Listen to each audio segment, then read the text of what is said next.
Yusuf di rumah Potifar. Kejadian 39. Adapun Yusuf telah dibawa ke Mesir, dan Potifar, seorang Mesir, pegawai istana Firaun, kepala pengawal raja, membeli dia dari tangan orang Ismail yang telah membawa dia ke situ. Tetapi Tuhan menyertai Yusuf, sehingga ia menjadi seorang yang selalu berhasil dalam pekerjaannya, maka tinggallah ia di rumah tuannya, orang Mesir itu. Setelah dilihat oleh tuannya, bahwa Yusuf disertai Tuhan dan bahwa Tuhan membuat berhasil segala sesuatu yang dikerjakannya, maka Yusuf mendapat kasih tuannya, dan ia boleh melayani dia.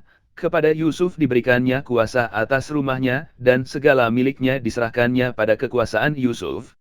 Sejak ia memberikan kuasa dalam rumahnya dan atas segala miliknya kepada Yusuf, Tuhan memberkati rumah orang Mesir itu karena Yusuf, sehingga berkat Tuhan ada atas segala miliknya, baik yang di rumah maupun yang di ladang. Segala miliknya diserahkannya pada kekuasaan Yusuf, dan dengan bantuan Yusuf ia tidak usah lagi mengatur apa-apa pun selain dari makanannya sendiri. Adapun Yusuf itu manis sikapnya dan elok parasnya. Selang beberapa waktu istri tuannya memandang Yusuf dengan berahi, lalu katanya, "Marilah tidur dengan aku." Tetapi Yusuf menolak dan berkata kepada istri tuannya itu, "Dengan bantuanku tuanku itu tidak lagi mengatur apa yang ada di rumah ini, dan ia telah menyerahkan segala miliknya pada kekuasaanku. Bahkan di rumah ini ia tidak lebih besar kuasanya daripadaku, dan tiada yang tidak diserahkannya kepadaku selain daripada engkau, sebab engkau istrinya. Bagaimanakah mungkin aku melakukan kejahatan yang besar ini dan berbuat dosa terhadap Allah?" Walaupun dari hari ke hari perempuan itu membujuk Yusuf, Yusuf tidak mendengarkan bujukannya itu untuk tidur di sisinya dan bersetubuh dengan dia. Pada suatu hari masuklah Yusuf ke dalam rumah untuk melakukan pekerjaannya, sedang dari seisi rumah itu seorang pun tidak ada di rumah. Lalu perempuan itu memegang baju Yusuf sambil berkata, "Marilah tidur dengan aku."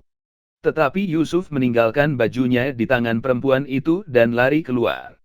Ketika dilihat perempuan itu, bahwa Yusuf meninggalkan bajunya dalam tangannya dan telah lari keluar, dipanggilnyalah seisi rumah itu, lalu katanya kepada mereka, "Lihat, dibawanya kemari seorang Ibrani, supaya orang ini dapat mempermainkan kita. Orang ini mendekati aku untuk tidur dengan aku, tetapi aku berteriak-teriak dengan suara keras." Dan ketika didengarnya bahwa aku berteriak sekeras-kerasnya, ditinggalkannyalah bajunya padaku, lalu ia lari keluar. Juga ditaruhnya baju Yusuf itu di sisinya, sampai tuan rumah pulang.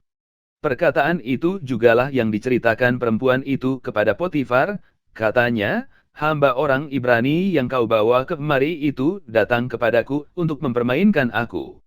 Tetapi ketika aku berteriak sekeras-kerasnya, ditinggalkannya bajunya padaku, lalu ia lari keluar." Baru saja didengar oleh tuannya perkataan yang diceritakan istrinya kepadanya, "Begini-begitulah aku diperlakukan oleh hambamu itu," maka bangkitlah amarahnya. Lalu Yusuf ditangkap oleh tuannya dan dimasukkan ke dalam penjara, tempat tahanan-tahanan raja dikurung. Demikianlah Yusuf dipenjarakan di sana. Tetapi Tuhan menyertai Yusuf dan melimpahkan kasih setianya kepadanya, dan membuat Yusuf kesayangan bagi kepala penjara itu. Sebab itu kepala penjara mempercayakan semua tahanan dalam penjara itu kepada Yusuf, dan segala pekerjaan yang harus dilakukan di situ, dialah yang mengurusnya.